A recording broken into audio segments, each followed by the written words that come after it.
자, 조금 전에 선고가 끝났습니다. 일단 좀 정리를 해드리겠습니다. 자, 윤석열 전 대통령에 대해서는 무기징역이 지금 선고가 됐고요. 김용현 전 장관은 징역 30년, 그리고 노상원 전 정보사령관 징역 18년, 조지호 전 청장 징역 12년, 김봉식 전 청장 징역 10년 등이 나왔습니다.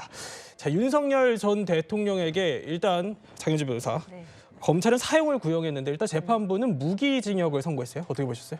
그렇습니다. 오늘 재판 과정, 선고 과정을 이제 처음부터 보신 분들은 느끼셨겠지만 이제 앞단에서 뭐 윤석열 전 대통령의 어떤 그동안 해왔던 뭐 수사권이라든지 이런 부분에 대한 주장들을 또 계속해서 배척하는 그런 내용들이 먼저 나왔습니다. 네. 특히 뭐 불소추 특권이라든지 뭐 수사권 여부에 대해서도 결국에는 특검 측의 주장을 다 들어줬고, 그리고 내란죄 성립에 대해서도 윤 전 대통령 측의 주장은 거의 다 배제되는 상황이었기 때문에 네. 결국에는 양형에서 상당한 중형이 나오겠구나라는 예상을 대부분 하셨을 거라고 저는 생각이 듭니다.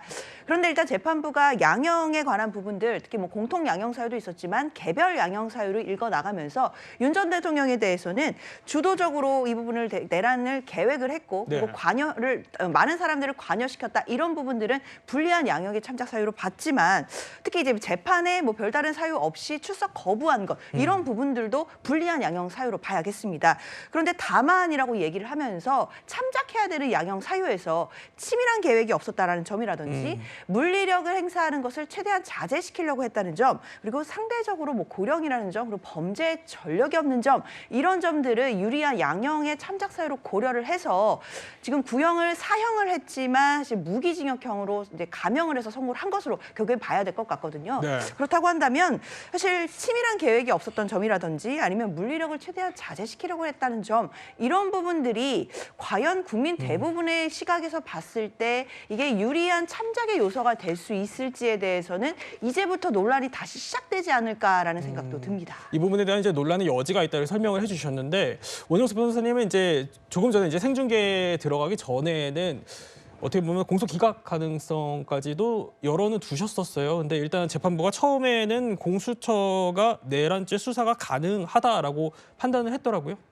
그 부분에 대해서는 뭐 상당히 아쉬운 부분이 있습니다. 무슨 말이냐면 수사라는 거는 그 자체로 굉장한 인권 침해입니다. 수사를 받아보신 분들은 아마 아실 텐데, 이미 수사를 하더라도 거기에 발생하는 그런 심리적, 육체적인 그런 고통, 인권 침해, 이거는 굉장히 큰 부분이기 때문에 수사를 법정화 시켜 놓는 게 그게 근대 형사사법체계의 기본적인 원칙입니다.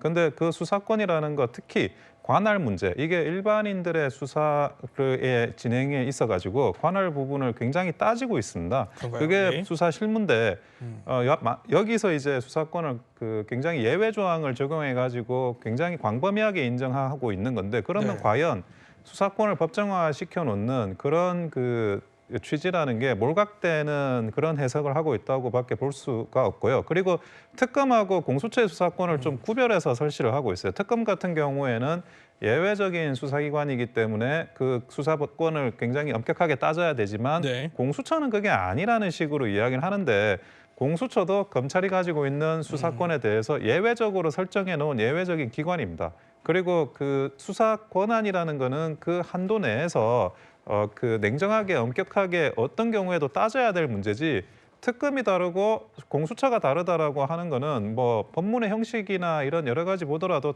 굉장히 납득하기가 어렵거든요. 예를 들어 네. 김건희 특검 같은 경우에는 통일교 사건에 대해서 수사권이 없다고 하면서 4개월간 뭉갰습니다. 그러면 그 사건은 뭐 진짜 수사할 수 없었다는 겁니까? 관련 사건으로 얼마든지 이런 논리라면 수사를 할 수 있었던 건데, 그런 부분까지 고려를 하면 수사권과 관련한 인정 부분에서는 법리적으로 아쉬운 부분이 분명히 있습니다. 네, 또 법조인으로서 이런 해석을 주셨는데, 조금 전에 또 공수처에서요, 내란 혐의 수사와 관련해서, 공수처의 내란 혐의 수사와 관련해서 적법하다는 판단을 법원이 내린 데 대해서 존중의 뜻을 밝힌다라는 입장을 냈다는 점 저희 한번 전해드리겠습니다. 일단 무기징역으로 어떻게 보면은 구형량보다는 조금 낮아진 데 대해서 이제 장현주 변호사는 좀 논란의 여지가 있을 수 있다, 이렇게 보고 있거든요. 이창근 위원장은 어떻습니까? 사실 이제 뭐 1심 법원의 판단은 존중해야 될 것 같습니다. 그 논란의 여지라는 것은 사실 법적 논란보다는 이제는 사회적 논란으로 봐야 될 겁니다. 오늘 예. 지기현 판사도 얘기한 것처럼 이 12.3 불법 비상계엄, 그리고 지기현 판사도 오늘 재판 과정에서 내란죄임을 명확히 했어요. 했는 과정에서 더 이상 법적 논란은 모든 피고인들, 즉 한덕수 전 총리나 그리고 이상민 전 장관의 경우도 내란으로 판단했고 지기현 판사마저도 내란으로 판단했기 때문에 이런 법적 논란이 내란이냐 아니냐의 논란은 없지만 다만 사회적인 논란이라는 것은 지기현 판사 지적한 것처럼 우리 사회의 크나큰 대외 신인도 하락이라든지 그리고 국민들을 양분해 놓은 극단으로 치달은 이런 상황이 사실 평가할 수 없는 그런 막대한 사회적 비용이거든요. 그리고 그 비용이 앞으로 또 얼마나 지속될지 우리 사회의 큰 아픔이라고 했는데 다만 이러한 논란이 사회적으로 계속 또 지속된다면은 아마 우리 사회는 더 걷잡을 수 없을 거예요. 그래서 제가 생각할 때 드리고 싶은 말씀은 물론 피고인들은 항소를 할 것이고 또 특검에서도 물론 이 무기징역이 부당하다고 생각하면 또 항소를 할 수 있을 거예요. 그것은 이제 법원의 판단에 맡겨야 될 것이고 그래서 내란으로 이미 인정이 된 상황에서는 더 이상 국민들은 더 차분하게 이것을 가지고 무기징역이냐 사형이냐 이걸 가지고 법 감정을 건드는 그런 양극단에서의 그러한 논쟁은 불필요하다 이런 말씀을 드리고 싶고요. 그래서 우리 스스로가 정치권에서부터 더 이상 사회적인 파장, 사회적인 갈등 이런 것을 최소화하는 데 더 노력해야 될 것 같습니다. 자, 오늘 이 선고 과정을 이제 정치권도 계속 지켜보고 있는 것 같아요. 정치권 반응도 속속 들어온 대로 저희가 전해드릴 텐데 일단 여당 이제 법사위 간사죠. 김용민 의원이 바로 냈습니다. 보면은 제가 전해드리면 특검은 즉시 항소를 하길 바란다. 자, 관대하게 무기징역을 선고했고 또 윤석열 내란의 동기에 대해 여전히 국회 탓을 하는 것을 그대로 받아들여 내란의 본질을 외면했다 이런 입장을 지금 냈는데 일단 민주당에서는 사형을 선고하지 않은 데 대해서 강한 반발이 있을 것으로 예상이 되네요. 민주당적 차원의 문제가 아니고요. 국민의 법감정에서 좀 벗어난 사법부의 판결이라고 봅니다. 아까 장 변호사님께서 설명을 해주셨습니다만 이게 높은 형을 규정해 놓은 이유가 있는 거 아닙니까? 이 사회에 선량한 지금 이 풍속 자체를 완전히 형해화시켜 버렸고요. 수많은 군과 경 이 분들을 동원을 해가지고 이 도시의 질서가 완전히 깨져버렸단 말이에요. 그리고 대외적으로는 민주주의 질서 잘 지키고 있었던 한국이었습니다. 그런데 대외 신인도 완전히 하락시켜버리고 실제로 우러러봤던 그런 사람들이 야 한국에서 저런 일이 일어날 수가 있어? 이런 거 아닙니까? 근데 감형을 해주는 사유가 정말 웃겨요. 왜냐하면 이 내란죄라는 걸 재범이 가능합니까? 2번 저지를 수 있어요? 3번 저지를 수 있어요? 근데 초범이기 때문에 용서를 해준다? 이게 어떻게 가능하죠? 65세니까 용서해준다? 95세면요? 무죄로 해주나요?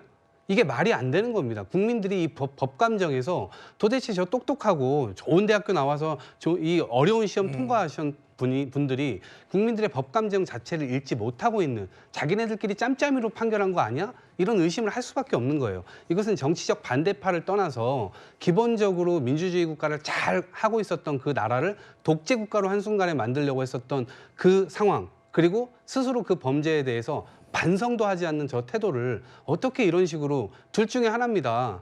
사형을 때리거나 아니면 무기징역을 주거나. 근데 그 둘 중에 약한 거를 때려버렸습니다.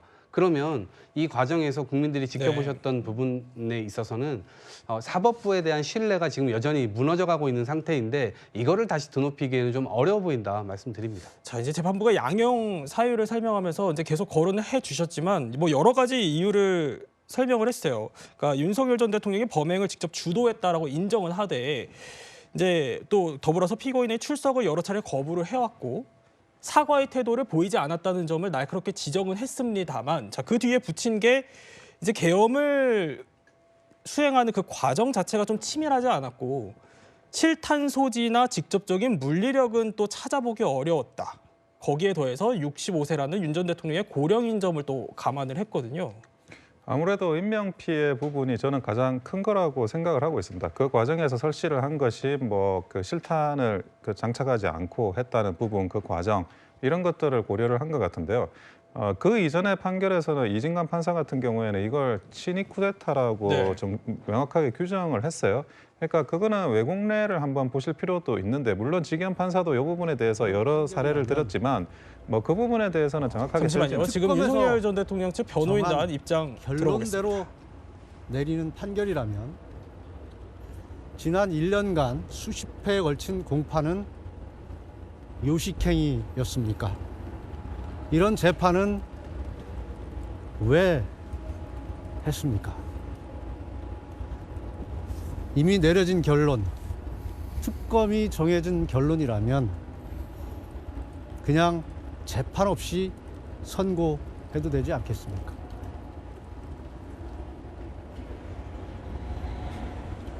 법이 무시되고 법률과 양심에 따른 판결이 이루어지지 않는 대한민국의 형사소송 절차.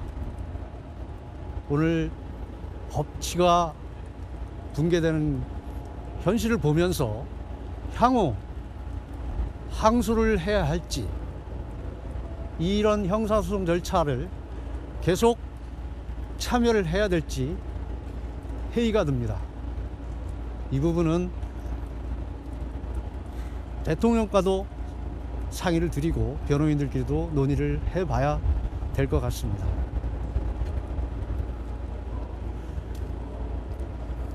증거에 의해서 인정되지 않는 사실을 내심을 추론해서 또는 상황에 비추어서 결론 내는 판결은 이 법리에 또 형사소송 원칙에 전혀 맞지 않습니다. 이렇게 법과 원칙이 지켜지지 않는 대한민국 형사소송 절차 참으로 참담합니다. 오늘 결과 전혀 예상을 못하셨습니까? 어떤 결과를 놓고 미리 예측하기는 어렵지만 저는 변호사이고 법조인입니다.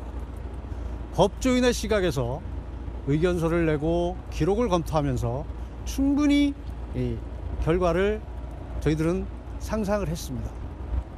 이것은 법리적으로 내란죄가 성립될 수 없다. 증거가 없다. 증거 법칙상 증거가 전혀 없다. 이런 것이 결론이었습니다. 그런데 이런 법리와 증거 법칙이 깡그리 무시된 판결이라고 밖에 할 수 없습니다. 여기까지 하시죠. 네, 없습니다. 예.